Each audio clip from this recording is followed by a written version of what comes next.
For millions of years, dinosaurs were the dominant species on the planet. They came in all shapes and sizes, from the smallest scavengers to giant, slow-moving herbivores. But this wasn't a time for the weak. With predators sporting the biggest teeth ever and prey that could defend themselves with giant bony clubs, threats came from every direction. Get ready to run for your life because these are the 15 most dangerous dinosaurs in the world.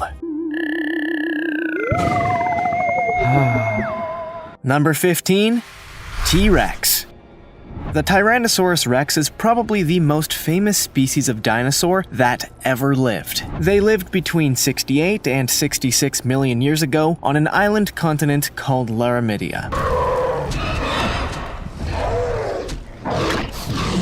which has since broken up and became what is now the western side of North America. Based on complete fossils that have been found, they stood up to 40 feet tall and weighed as much as 15 tons. They walked on 2 legs and had huge heads, so much so that they needed large tails to help balance properly. They had short but powerful arms, with toe-clawed fingers. And even though they weren't necessarily the largest of dinosaurs of their kind, they probably had the most powerful bite by far. They would have been the apex predators in the region at the time and preyed on smaller and less aggressive species. Since they've never been observed in the wild though, there's also the suggestion that they may have been scavengers and opportunistically fed on the carcasses of other dinosaurs that had already died. Either way, from the approximately 50 T-Rex specimens that have been found so far, one thing's for sure: they were extremely dangerous, and we wouldn't have stood a chance against one if we had been unfortunate to be alive at the same time. Before we go on, we have a cool challenge for y'all that will take 5 seconds to complete. Let's make a deal. Just leave a like on this video, smash that subscribe button, and hit the notification bell, and you will get 10 years of amazing luck and fortune.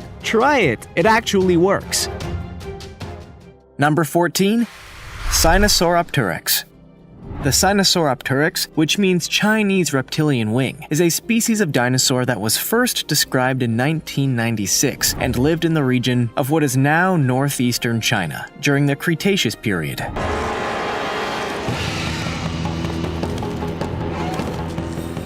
Around 140 million years ago. It's the first species of non-avian dinosaur that is known to have been covered with feathers, although they weren't feathers like we know from birds in modern times, but were instead filament-like structures that gave them a level of temperature regulation. They had strangely small arms and very long tails, and, based on limited specimens that have been found, were 3.5 feet long and weighed around 1.5 pounds. They were carnivores, and since specimens have been found with the remnants of lizards and mammals in their guts, they would certainly have attacked and eaten anything of a similar size. Interestingly, there's also evidence that they ate venomous animals too, so they may have even had a natural immunity to certain toxins. Sinosauropteryx are also thought to have been pack hunters, and large groups would have been able to collectively take down animals much larger than themselves, and as a group were one of the most dangerous animals to have ever lived. Number 13. Liopleurodon.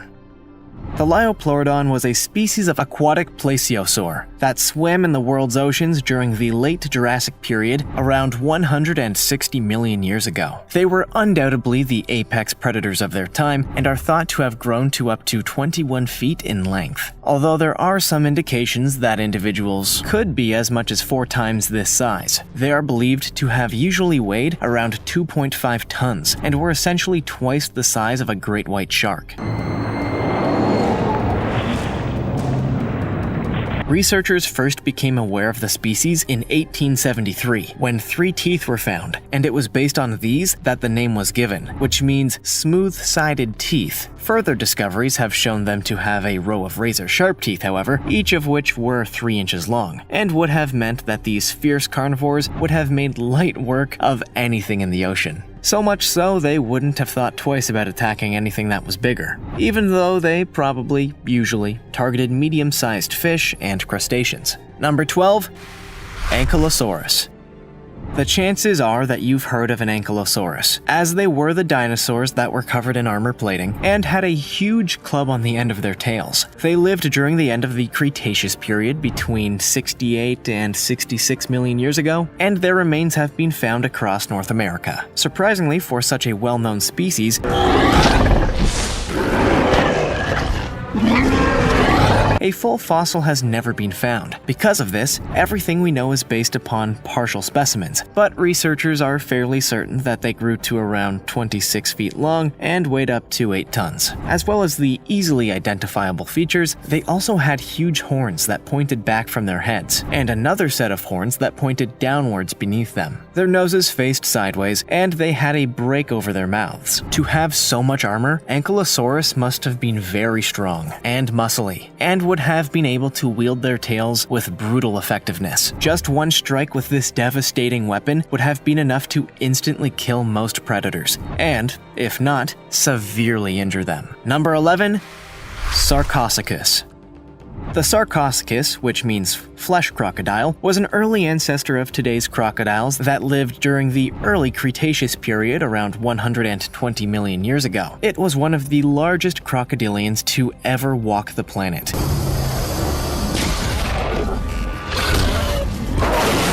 And could grow to more than 30 feet long and weigh as much as 3.5 tons. 2 species have been found, one that lived in modern-day Brazil and the other whose remains have been found across Africa. It was only by the year 2000 that enough specimens had been found to fully describe them, and they had some noticeable differences to what we think of with crocodiles. Their top jaws were significantly stronger than their lower jaws, for example, and they would have preyed on aquatic animals, as well as venturing onto land to hunt smaller species of dinosaur. Curiously, their physiology suggests they wouldn't have been able to perform the so-called death roll that crocodiles use to dismember their prey, so would have either had an alternative technique to perform the same task, or simply swallowed everything whole. Number 10. Allosaurus. The Allosaurus was a carnivorous dinosaur that lived during the late Jurassic period around 150 million years ago. Their remnants have been found in the fossil-rich regions of North America and were first discovered in Colorado in 1869. There are actually 6 different known species of Allosaurus,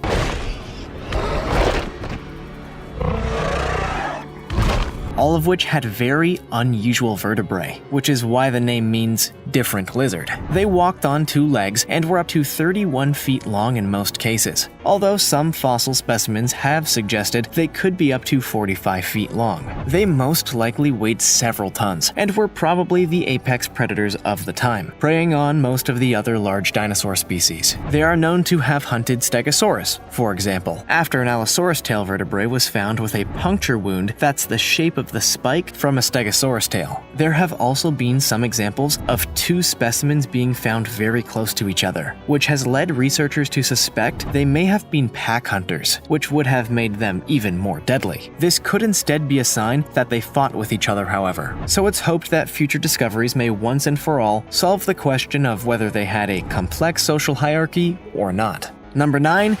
Troodon. The bird-like Troodon formosus was one of the first dinosaur species to be found in North America. When paleontologists dug up a set of fossils in Montana in 1855. For more than 20 years, they were thought to be a large species of lizard, from more recently. But as more became known about the deposit where the fossils were found, it became clear that they were a species of dinosaur that were dated to a specific time during the Cretaceous period around 77 million years ago. The name quite ominously means wounding tooth, and this is in reference to their sharp and serrated teeth that would have been used to inflict serious damage on their prey, and were likely powerful enough to tear chunks of flesh. While the victim was very much, their geographical spread meant that, depending on where they were, they had slight differences according to climate. Those in colder regions, for example, were several feet taller than their 4 or 5 foot long cousins from more temperate climates, and it's even thought that the amount of feather covering they had would alter based on how warm they needed to be. It's not clear if they were ferocious carnivores or scavengers, or even if they worked together in groups, but you certainly wouldn't have wanted to come across one if it was feeling hungry. Number 8. Tyrannosaurus. The Kronosaurus was a type of short-necked plesiosaur that swam in the world's oceans during the early Cretaceous period around 140 million years ago. Two different species have so far been discovered, one whose fossils were unearthed in Australia and the other that was found in Colombia. They grew to up to 36 feet long and are believed to be one of the largest plesiosaurs ever. The name means Lizard of Kronos, in reference to the leader of the Greek Titans. They had long heads and a large rigid body. Their flippers were how they swam through the water, and they had sharp conical teeth for tearing into flesh. Most specimens had teeth that were up to 3 inches long, but some examples have been found that are a terrifying 12 inches long. They probably weighed anything up to 14 tons, and because they were lizards, would have had to return to the surface every few hours to fill their large lungs with oxygen. At the time this species was alive, there's no other known creature that was anywhere near the same size. Kronosaurus was, therefore, the dominant predator, and would have made light work of anything they came up against. Number 7.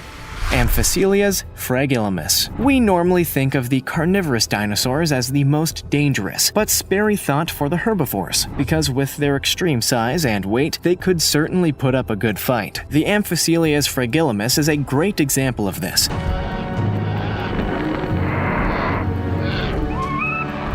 As they were a leaf-eating species that lived around 150 million years ago during the late Jurassic period. Found in what is now known as North America, they were related to the more well-known Diplodocus, and were a similar size at an estimated 82 feet long. They weighed more though, with a theoretical mass of up to 20 tons, which would have required incredibly powerful legs and tail muscles to support. Once fully grown, very few other dinosaurs would have messed with them. Their tail whip alone would have caused huge damage, and they'd likely have been able to throw any predators free of them without much effort. This was fortunate because they wouldn't have been able to move very quickly, at just a few miles per hour. And because of their weight and the way they walked, other animals would have felt faint trembles in the ground for up to a quarter of a mile away. Number 6. Velociraptor. Probably one of the most renowned dinosaurs of the time, velociraptors were a pack-hunting species that, when working together, could have felled virtually any large dinosaur. They lived during the later stages of the Cretaceous period, around 73 million years ago, and there are actually 2 distinct species that we know of, both of which have been found in China and Mongolia. This means they wouldn't have ever come face to face with a T-Rex, for example. And they were very different from how they're portrayed in movies. Velociraptors were more like the size of a turkey, and would have been no more than 4 feet tall. Fossil evidence now suggests that they were feathered, and they probably weighed no more than 30 pounds. Despite their size, they were fast and had a powerful bite. They had extremely sharp serrated teeth that were curved to allow them to bite into something and hold on tight. They also had hands with 3 sharp claws, and it's thought that they would have dug into their prey with their teeth and slashed away with their claws until their victim lacked the energy to keep on fighting. Number 5. Asdarchidae. During the Cretaceous period between 140 and 70 million years ago, Asdarchidae were a type of pterosaur, and some of them were the largest known flying creatures of all time. The name has its roots in the Persian word of Asdar, which was a legendary dragon-like creature, and they were probably the closest nature has ever come to a true menace of the skies. They had very long legs, and necks had large heads and jaws like spears. It's quite possible they could use these to pierce the skin or armor of their prey, and then transport it to their nest where they could take more time to devour it. Due to their size, they probably didn't spend much time in the air and are thought to have lived lives more similarly to the way storks and hornbills do today. In other words, standing on the ground and using their powerful eyesight to scour the surroundings for their next potential meal. Most would have eaten small dinosaurs and recently hatched young, but the larger species of Asdarchidae would have been one of the dominant predators and taken anything but the largest of land animals. The biggest ones had wingspans of up to 66 feet and would have dwarfed most other dinosaurs across modern-day Romania and Germany, where their remains have been found. Number 4. Pelagornis sanders. Only one specimen of Pelagornis sanders has ever been found, but based on its fossil, it was the second largest bird to have ever lived. With a wingspan of up to 24 feet, it was twice the size of the largest birds that are around today. But there's a lot that researchers are yet to understand about this species. They lived during the Oligocene period around 25 million years ago, and appear to have weighed as much as 80 pounds, which means it's not entirely clear how they were able to fly, because this would make them too heavy to lift into the air under our current understanding of the way flight in nature works. They had what are known as pseudo-teeth on their bills, which are particularly effective at piercing and holding onto slippery prey, so most likely lived on a diet made up of entirely fish. Pelagornis sanders would have been an awesome creature to see in flight, and undoubtedly ruled the skies. Quite why they died out, and why no birds of this size are alive today, is not yet clear, but it's hoped future discoveries of the species may help to understand the mystery. Number 3. Pterodactylus antiquus. With a name that means winged finger, the Pterodactylus antiquus may not immediately strike fear into your mind. And even though they were fairly small pterosaurs, they would have been a force to reckon with in large groups. They lived during the late Jurassic period around 150 million years ago, and their fossils have been found in Germany, elsewhere in Europe, and in Africa. Their 90 sharp teeth, perfect for tearing flesh, show that they were carnivores, and it's believed they preyed mainly on fish and small animals. There's evidence to suggest that in times of need, however, they would group up in flocks and take on much larger dinosaurs, with some remnants of bigger specimens have been found with Pterodactylus antiquus beak marks in their bones. They had a wingspan of between 3 and 4 feet, and claws on their feet that were several inches long. There was a crest on their beaks made from soft tissue that probably served as a function in mating rituals, and unusually it's thought that they could be nocturnal or diurnal depending on when the food in the region was most plentiful. Number 2. Pteranodon longiceps. The Pteranodon longiceps was, for many decades, the largest known species of pterosaur after being first discovered in 1871 in Kansas. They had a wingspan of a whopping 20 feet and had a backward-pointing crest that formed the basis of what we usually think a flying dinosaur looks like. They lived around 85 million years ago when the central US was covered in water. Pteranodon longiceps is thought to have spent the vast majority of their lives flying over the water in search of fish and other potential food, and rarely ever went back to land apart from the breed. When they needed a break or wanted to eat whilst not airborne, they would have landed on the water and floated on the current until it was time to fly again. This maneuver probably wasn't the easiest of things, and simulations suggest they would have had to hop and splash about for a few moments until they were able to generate enough lift. While they didn't have any teeth, they certainly had a mean attitude and would harass larger animals by flying around them and violently flapping their wings. They're the perfect example of how it wasn't just the mouths of the dinosaurs you had to watch out for, because many had other features that were just as dangerous. Number 1. Dimorphodon macronix. The Dimorphodon macronix was a species of pterosaur that lived across what is now Europe, and virtually all specimens of this species have been found in the so-called Jurassic coast of the UK. Their name means two-form tooth, which is in reference to the fact that they had two distinctly different types of teeth in their mouths, ones that were designed to tear flesh and others that were designed to grab tightly onto prey. They were fairly primitive, with only a small cavity for their brains, and would have stood about 3 feet with a 4.6-foot wingspan. Very little is known about their diet, but based on their physiology, they most likely fed on fish and other aquatic animals, as well as small land animals too. It's also thought that they may have been pack hunters and would work together to hunt larger prey that could feed them and their young. Despite the way they look, they probably weren't very good at flying because of their large heads and large bodies in proportion to their wings. They wouldn't have been able to glide and probably only flew for short periods of time, or as quick means of escape if danger was close by. Which of these would you be most frightened of coming face to face with? And do you think you could take on any of them? Make sure to let us know in the comments section. Also, check out our other cool stuff showing up on the screen right now. See you next time.